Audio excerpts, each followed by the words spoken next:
Continuamos esta charla aquí en el estudio de En Contexto con el jefe de la policía del Departamento de Policía Metropolitana de Indianápolis, Bryan Roach, quien amablemente ha venido a hablar con ustedes directamente y a responder las preguntas que ustedes nos han hecho a través de las redes sociales.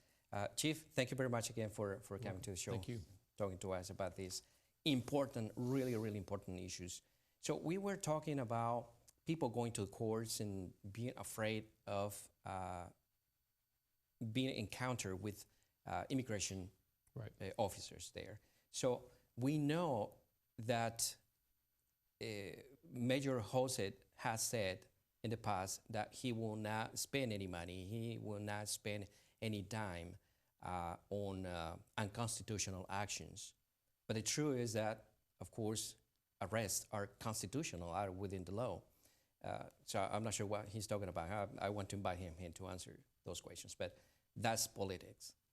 The fact is that there are people in the court, when they attend a court, a hearing, that ICE is there or they are placed in deportation proceedings when they are in custody and the fingerprints are taken and ICE is being notified.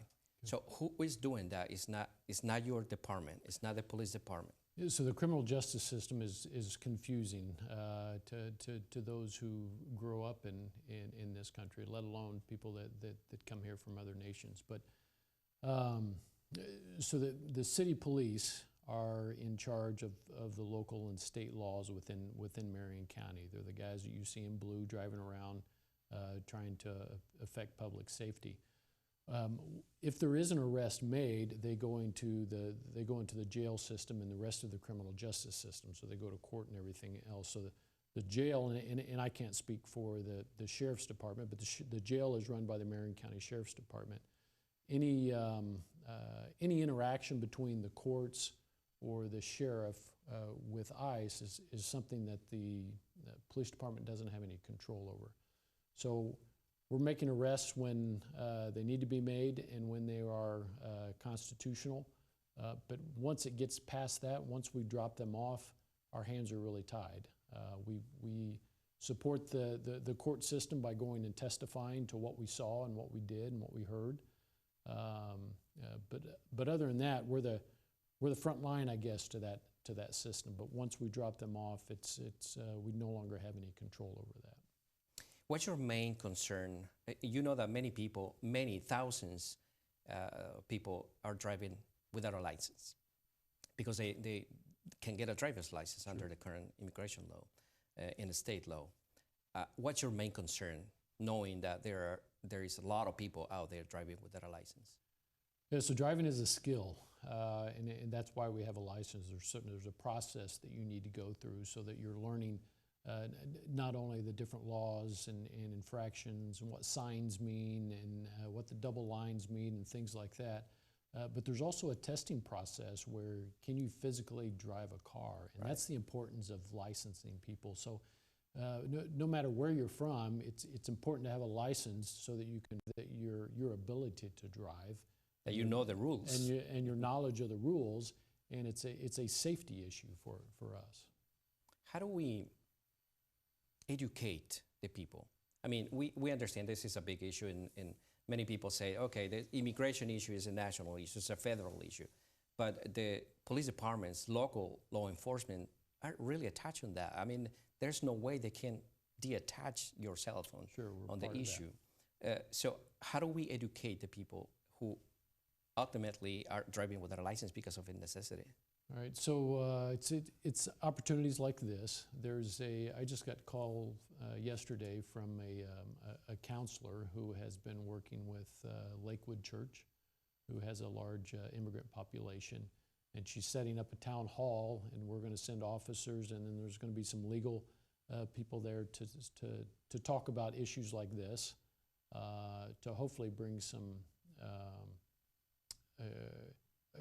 a certain comfort level so that people will interact with us and describe some of the things that we just talked about, that the differences between federal government and federal laws and what our responsibilities are as police officers. Now, last year, we know that it was one of the worst years. Seems like every year there's an increase on violent crimes in Indianapolis. do you have any plan in place to make those statistics go low? Right. So last year we had 149 criminal homicides. There were actually 171 homicides, and we don't talk about that larger number, but that's the one we should talk about. More importantly, there were 430 non-fatal shootings, which means, for me, the difference between a non-fatal shooting and a homicide is just either bullet placement or medical care or a response that someone called the police sooner than someone else. So we're trying to impact those non-fatal shootings. Those people are alive. We can get information from them. Plus, probably the more important part, we can involve the community in that. So people like you that can influence a community, we can come and say, hey, Jonathan and Bobby are involved in this dispute over Sally.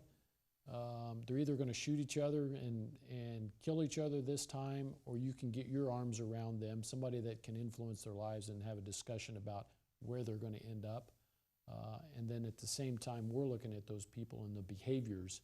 A homicide and a non-fatal shooting, the reasons behind them are very similar. So it's attacking those reasons. It's narcotics, it's domestic violence, it's conflict resolution, it's robbery.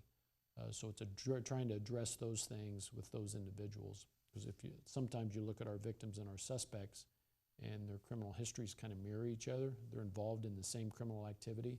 So if we can, I'm hoping, and we're starting to see some success. If we can work on those non-fatal shootings and reduce those, then the homicide number comes down. Okay. Now, as you know, the U visa, it's reserved for those who are victims of crimes, right. Violent crimes in the entire country. And there is a specific document that is required for those looking to get that benefit, immigration benefit, which is the certification, which okay. is issued by the law enforcement right. Involved in the crime. Many immigration attorneys in Indianapolis, or the state of Indiana, or in Indianapolis specifically, have concerns about some backlog that okay. Are in your department regarding issuing their certification, which if there's no certification, there's no U visa case. Right. Of course, there's a process if it really requires to give or issue that certification, you're going to issue it, but there's a backlog. Are you looking into this issue to yeah, solve so I know problem? that one of the task force officers that I talked about that was assigned to Department of Homeland Security also does the U visas, so that's part of her responsibility. I'm not aware of a backlog, but there could be. I'm not saying there's not.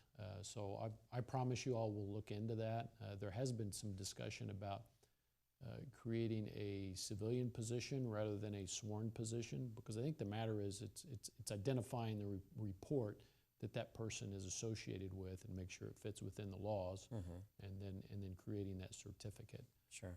So I promise you I'll look into that. Excellent. Thank you so much. Now, how the Hispanic community can help you succeed as police chief?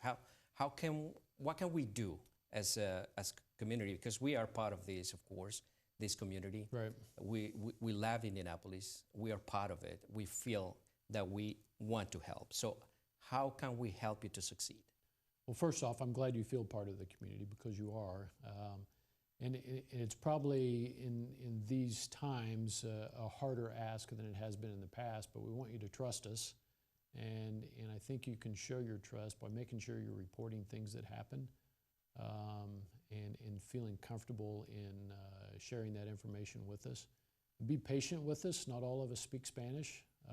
We did just recently put out a bulletin to all of our officers that assists them in kind of going through certain questions for witnesses and victims of crime, so that we can gather a little more information than maybe we have in the past, and maybe overcome some of those Spanish burden.